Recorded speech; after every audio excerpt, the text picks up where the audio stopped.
You know, you bring up Teilhard de Chardin, who I knew when I was 14.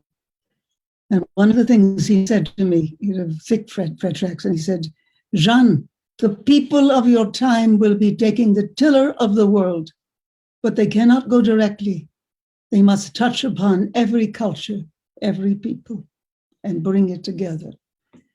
And as I was watching these incredible events by you band of angels, that's what you are, you know, where you have crossed the great divide of otherness, and you have brought so many ideas and people and new motivations. You give a new word to motivations. It's a great celebration. It's a great unfolding. And above all, it is a great loving. And I feel so honored to be here with you.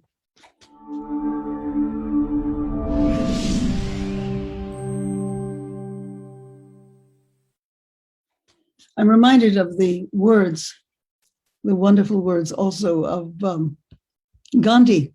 And when he said that as human beings, our greatness lies not so much in being able to remake the world as being able to remake ourselves. Whoa. And what I see in these last several hours is so many of you who have consciously and conscientiously remade yourselves, and so the world follows. You know, let me tell you what I also see. I believe that every one of you is a cosmic agent placed in a biodegradable space-time suit, you know, that is patterned, you're patterned to operate at different levels of wonder, of excellence, to make a difference in this particular space-time of Earth's history. I mean, certainly, friends, given the nature of the problems and the challenges that face us, we have to think about what are these other possibilities within us. Some of you know I've spent a lifetime in studying human capacities, but also I can't give up because historically in evolution, as well as in culture, dangers seem to push us to a higher level, what we sometimes call emergence through emergency. I mean, the set of global problems that humanity is facing presently may turn out to be as important to our continued evolution as the oxygen crisis was to emerging life. Never in the history of the human race have the dangers seemed so extreme. Yet in their role as evolutionary catalysts, they may just what is needed to put us up to a higher level, one that requires new templates, optimal templates in your mind, your body, your soul, which, if practiced, allow for all manner of new growth and opportunity. Plato talked about the eidos, the divine ideas, that everything has a divine idea. And oh, dear friends, what I am seeing in all you is people who have hearkened to the divine idea in themselves and are bringing it forth in extraordinary ways. Surely we have arrived on this earth at the great time of, yes, deconstruction and recreation, a time which I've come to call second Genesis. Your stories, your capacities are shifting as your story as people of the world unity is becoming part of what I think is truly the story of stories, which is the present time. The present time is truly the great, unique singularity of history. So yes, we ask, how can we go beyond the masochism of decades of toxic thoughts, waking up from the bad dream, which we can no longer support any more than we can support peak oil? I have a statement that I say to myself every day, just to keep myself on the right track. I say, I agree to relinquish those limiting patterns of body, mind, spirit. I agree to relinquish the old emotions, the old volitions, the old understanding. I agree to discovering ways of transcending and transforming the local self so that extraordinary life can arise. My passion, I agree to explore my passion to engender the passion for the possible in my human development while discovering what that possible is. I agree to reach out toward my higher destiny while knowing that it is reaching out to me, and that is as one who helps world unity to emerge. How do you do this? You know, a major thought is that the universe dwells in each of us, and that the past, the present, and future are simultaneous. That's part of the new physics, simultaneous. You are not an encapsulated bag of skin dragging around a dreary little ego, not at all. You are the entire universe expressing itself in miniature. And that is why you have the capacity of seeing reality, as we've seen so beautifully, seeing reality and working in reality from so many more perspectives, even that of future humans. One day, my dog was pawing at a rug, just pawing and pawing at a rug in my bedroom. What is it? What is it? He just looked at me and kept pawing. So I went to look at the rug. I lifted it up, and there was a paper, a scientific paper by a remarkable lady by the name of Anne-Louise Smitsman. And it was about how the future actually exists. And she's also a quantum physicist. And I said, whoa, that's right up my alley. That's what we have the future human in us. So I immediately got in touch with her.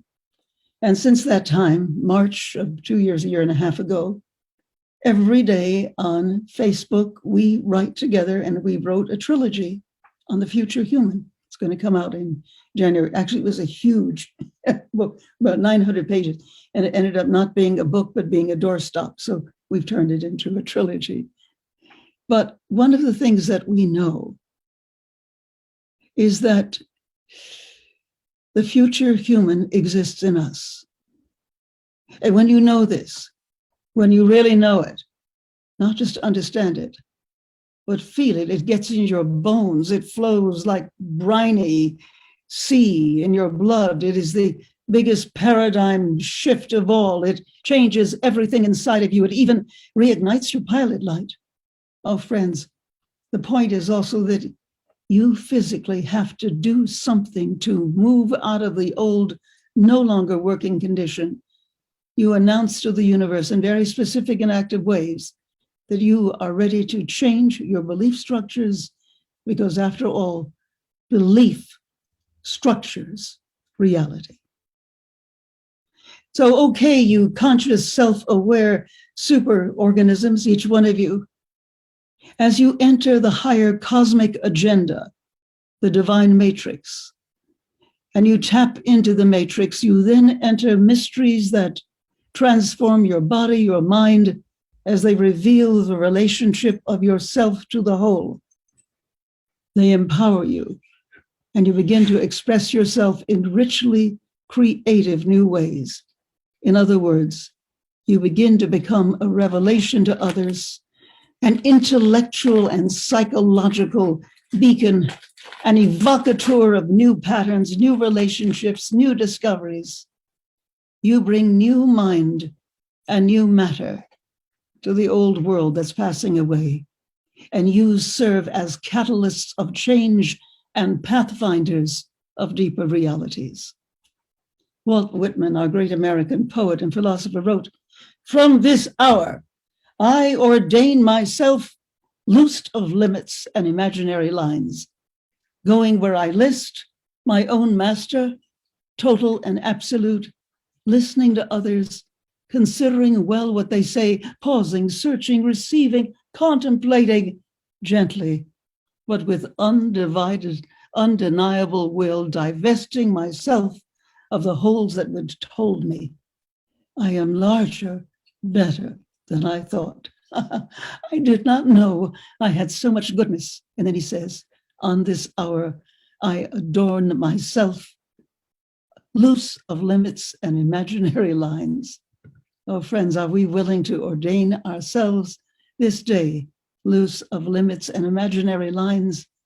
Imagine the symphonic chorus of the epigenetics, the epic genes, turn-ons that would result in our body-mind systems.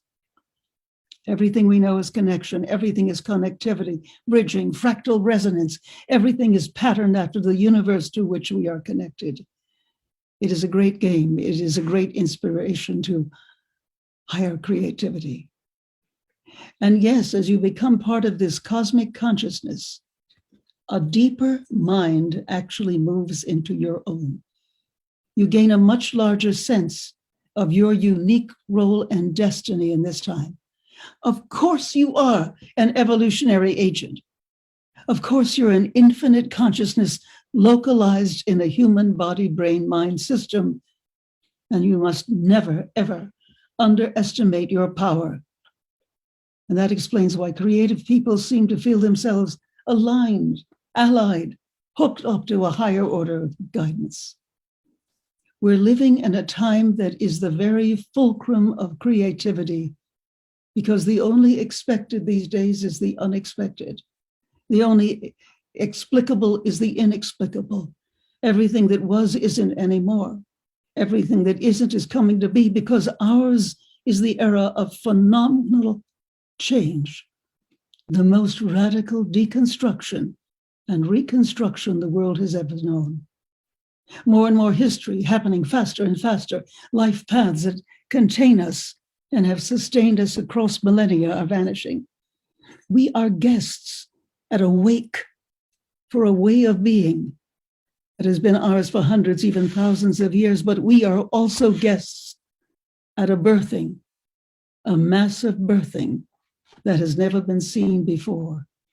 Oh, dear friends, that is why you are among the most important people in history for what you do with your lives and professions, what I see you be doing with your life, how you tell creatively the new story, how you are the new story, I think makes a difference as truly as to whether we as a people grow or die.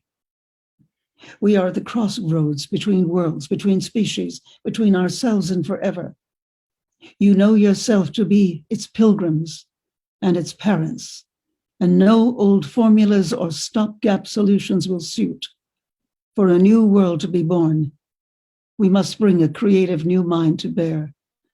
And that's why I always quote my favorite poet and playwright, Christopher Fry, when he says, "Thank God our time is now, when wrong comes up to meet us everywhere, never to leave us till we take the longest stride of soul folk ever took." Huh. Friends, you people who I've been feeling so deeply close to and in a state of awe and gratitude, you are at the center of the nervous system of emerging history. And thus you have the opportunity to play a role in the greatest transition drama the world has ever seen. The time we are in right now may well be the great either or of history. And you are pressing the restart button, the restart button. I ask, are we sucking away at a cosmic pap? Are we embryos in a cosmic womb? Or are we cells in a gigantic organism? To turn our consciousness to this kind of speculation is to wrench ourselves from the rust of millennia, from the habits of insular ideas. We are trying to make a gigantic leap of faith, going cosmic without ever having necessarily been there.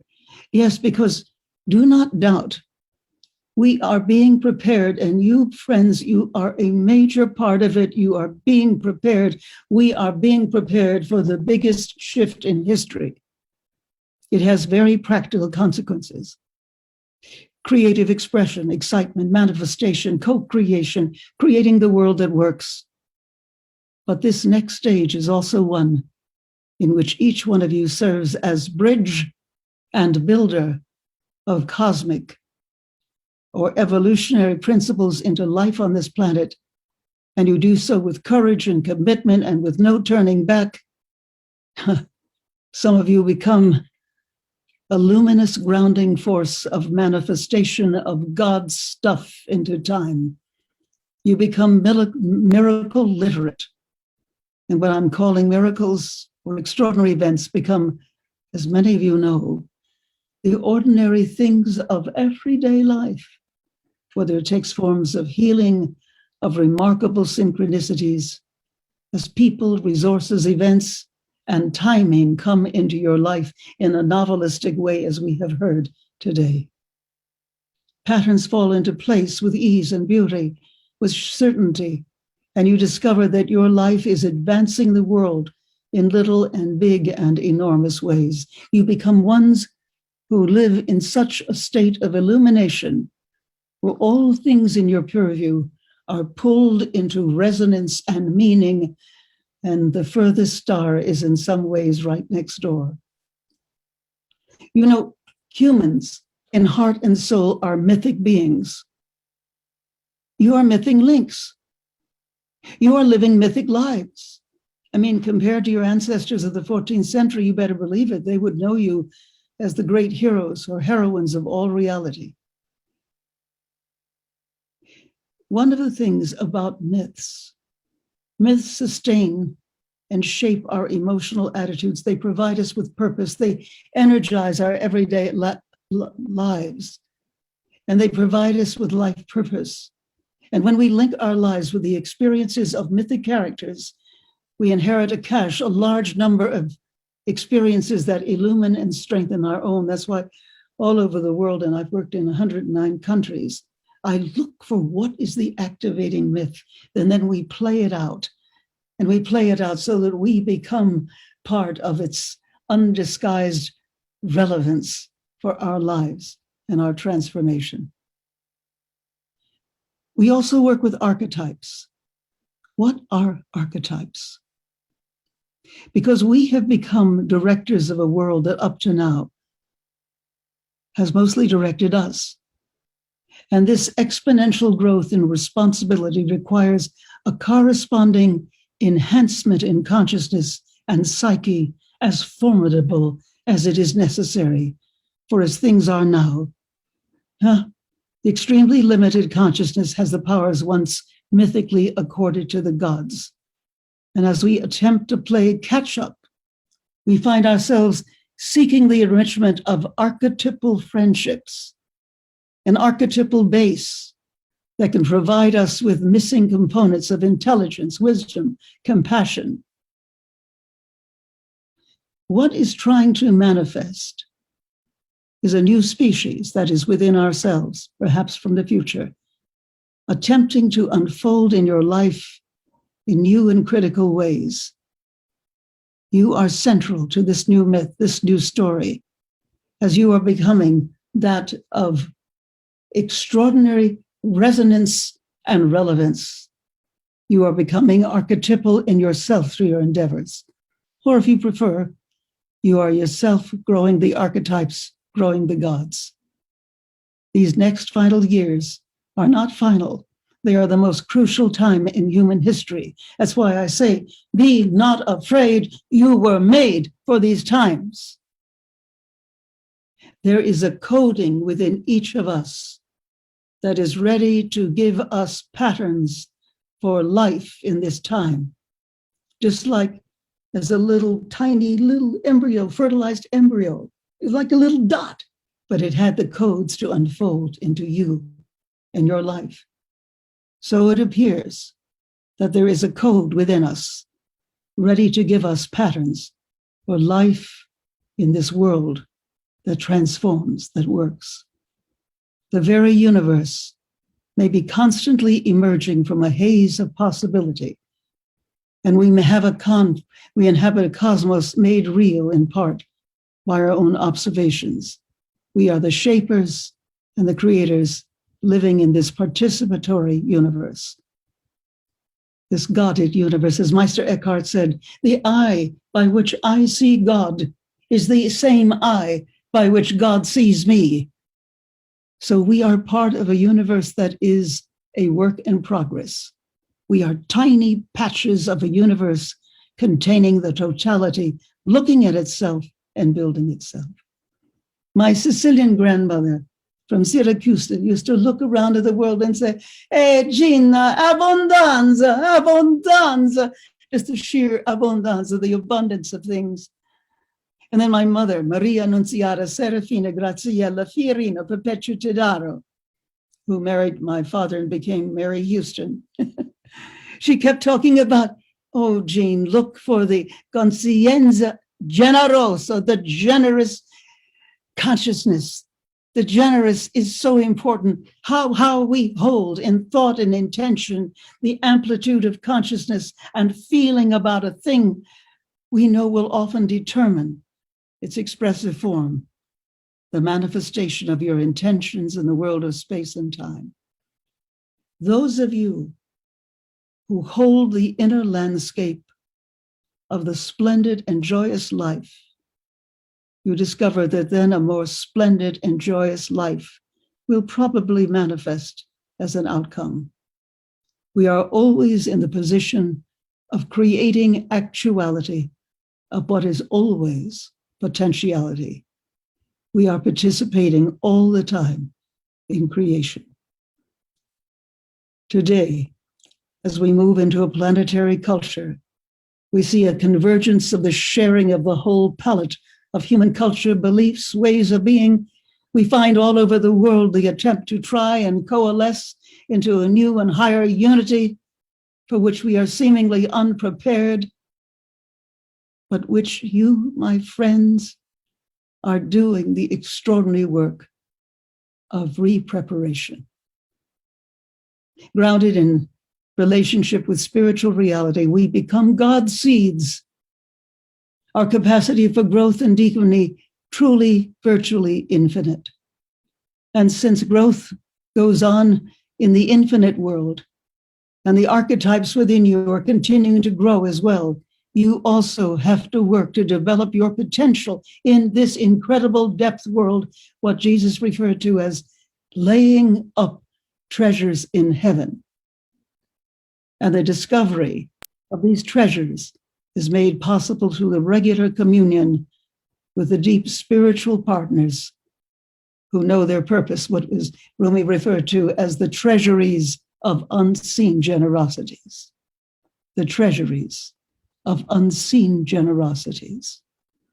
I believe that we will be equal to the requirements and the responsibilities of new centuries only if we continue to nurture the innate seeds of our own divinity and have released those limited local parts and then risen to the resurrection of ourselves into a higher unitive reality that is both spiritual consciousness and global spirit. That's what you're doing.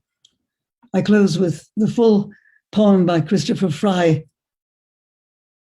which tells us the truth. The human heart must go to the lengths of God. Dark and cold we may be, but this is no winter now. The frozen misery of centuries cracks, breaks, begins to move. The thunder is the thunder of the flood, the flow, the upstart spring. Thank God our time is now, when wrong comes up to meet us everywhere, never to leave us till we take the longest stride of soul folk ever took. Affairs are now soul-sized. The enterprise is exploration into God. Oh, what are we waiting for? What are we making for? It takes so many thousand years to wait. But shall we wait for pity's sake? Oh, dear friends, after seeing and listening and sharing with you today, I know we are awakening. Thank you.